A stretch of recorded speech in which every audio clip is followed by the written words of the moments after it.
10 വർഷം മുൻപ് വന്ന വാർത്തകളുടെ കട്ടിങ്ങുകൾ വെച്ചുകൊണ്ടും ആ സമയത്തുള്ള വാർത്തകൾ വെച്ചുകൊണ്ടുമാണ് ഇന്ന് ഫ്രണ്ട് പേജ് എന്ന രീതിയിൽ പ്രധാനപ്പെട്ട മാധ്യമങ്ങൾ, ഇംഗ്ലീഷ് പത്രങ്ങളും മലയാളം പത്രങ്ങളും ഈ രീതിയിൽ ഒരു പരസ്യം കൊടുത്തത്. ആ പരസ്യത്തെയാണ് ഇപ്പോൾ എം വി നികേഷ് കുമാർ എന്ന മുൻ മാധ്യമ പ്രവർത്തകൻ, ഇപ്പോൾ CPM-ന്റെ നേതാവായ അവരുടെ PR കൈകാര്യം ചെയ്യുന്ന നേതാവ് ഉറച്ച ബോധത്തോടെ സർക്കാർ പറയുകയാണ്, LDF വന്നു, എല്ലാം ശരിയാക്കി, അതേ ഉറപ്പാണ് LDF, ചർച്ചയുടെ വിശാലവേദി ഒരുക്കി സർക്കാർ പ്രതിപക്ഷത്തെ വെല്ലുവിളിക്കുകയാണോ എന്ന ചോദ്യത്തോട് ഒരു കുറിപ്പിട്ടത്. ഇതേ നികേഷ് കുമാർ തന്നെ കഴിഞ്ഞ ദിവസം ഒരു പോസ്റ്റ് ഇട്ടു. അതാണ് ഇതിലെ ഇരട്ടത്താപ്പ്. അത് മറ്റൊന്നും ആയിരുന്നില്ല, അത് കേരളത്തിലെ പത്രവായനക്കാർ ഞെട്ടണ്ട എന്ന തലക്കെട്ടോടുകൂടി അദ്ദേഹം പറയുകയാണ്, ഇലക്ഷൻ വരുമ്പോൾ ഇങ്ങനെ കുറെ ജാക്കറ്റ് പരസ്യം വരും, കാർഡ് റേറ്റ് ഇട്ട് പണം കൈമാറുകയാണ്.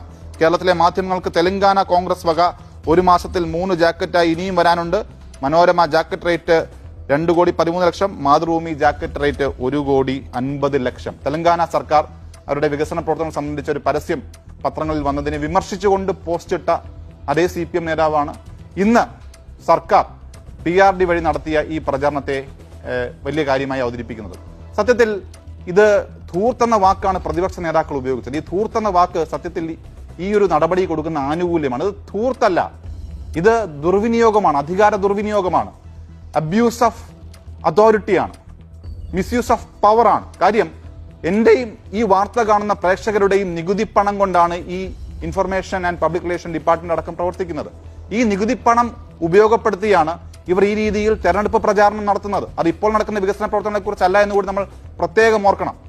അപ്പോൾ ഈ നികുതി പണം ഇങ്ങനെ ദുരുപയോഗം ചെയ്യുന്നുണ്ട് എങ്കിൽ അത് എത്ര വലിയ തെറ്റാണ് എന്നത് ധാർമ്മികമായി ആലോചിക്കേണ്ട ഒന്നാണ്.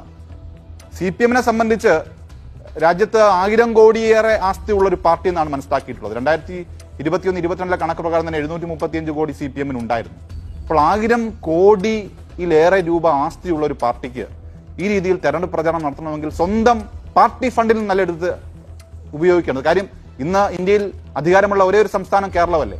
അപ്പോൾ സ്വന്തം പാർട്ടിയിൽ നിന്നും പണം ചെലവഴിക്കാതെ PRD വഴി സർക്കാരിന്റെ ജനങ്ങളുടെ പണമെടുത്ത് പ്രചാരണം നടത്തുകയാണ്. സത്യത്തിൽ ഈ PRD-യുടെ ആസ്ഥാനം സംസ്ഥാന സെക്രട്ടേറിയറ്റ് ആണോ അതോ AKG സെന്ററാണോ? എത്ര പട്ടിണി പാവങ്ങളുള്ള ഇത് ഇവിടെ മൊത്തം നിറഞ്ഞിരിക്കുവാണ്. പട്ടിണി പാവങ്ങൾ, ഒരു വീടില്ല, കക്കൂസില്ല, വെള്ളമില്ല, റോഡില്ല, ഒരു വാഴക്കയില്ലാതെ ഇലക്ഷന് നിന്ന് കഴിഞ്ഞാൽ 90% വോട്ട് കിട്ടുമെന്ന അഹങ്കാരമാണ് പിണറായി വിജയൻ സർക്കാരിന് ഇപ്പൊ നിലവിലുള്ളത്. അതുകൊണ്ടാണ് ഇത്രയും പട്ടിണി പാവപ്പെട്ടവർക്ക് ഒരു കുന്തവും ചെയ്തു കൊടുക്കാത്തത്.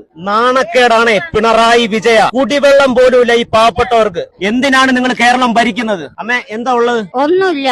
കുടിവെള്ളം ഉണ്ടോ? ഇല്ല. കക്കൂസുണ്ടോ? ഇല്ല. വീടുണ്ടോ? ഇല്ല.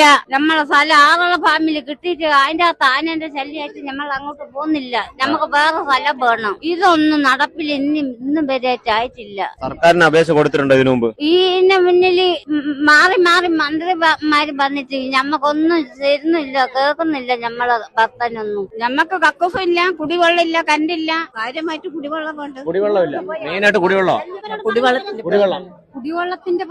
കുടിവെള്ളം എല്ലാരും കുടിവെള്ളം അല്ലേ? വീട് ചോരുന്നുണ്ട്. മലവെള്ളം നമ്മൾ കുടിക്കുന്നു. മുഖ്യമന്ത്രിയോട് പറയാൻ മുഖ്യമന്ത്രിയുടെ അപേക്ഷ കൊടുത്തിട്ടുണ്ടായിരുന്നോ? അവരോടെല്ലാം പറഞ്ഞു. എന്നുവെച്ചാൽ അപേക്ഷ കൊടുക്കുന്ന വേസ്റ്റ് ഹോട്ടലിൽ ഒരു തള്ളുവാ. ഏത് പഞ്ചായത്ത് ഏതാ? പേരാവൂര് പഞ്ചായത്ത്, കണ്ണൂർ ജില്ലയിൽ. വാർഡ് എത്ര? 2-ാം വാർഡ്. വോട്ട് ചോദിക്കാൻ നിങ്ങളുടെ വീട്ടിൽ വന്നപ്പോ നിങ്ങളുടെ കാല് പിടിച്ചല്ലേ വോട്ട് ചോദിച്ചേ? അങ്ങനെ ആക്കിയിട്ട് പോയിട്ട് ഇപ്പം പിന്നെ തലേ തുണിയിട്ട് കിടക്കുവാണ്. തലേ തുണി നമ്മളെ കാര്യം പറയുമ്പോ നമ്മളെ മുഖത്ത് ഇപ്പൊ നിങ്ങൾ അവരുടെ കാല് പിടിക്കണം പോയി.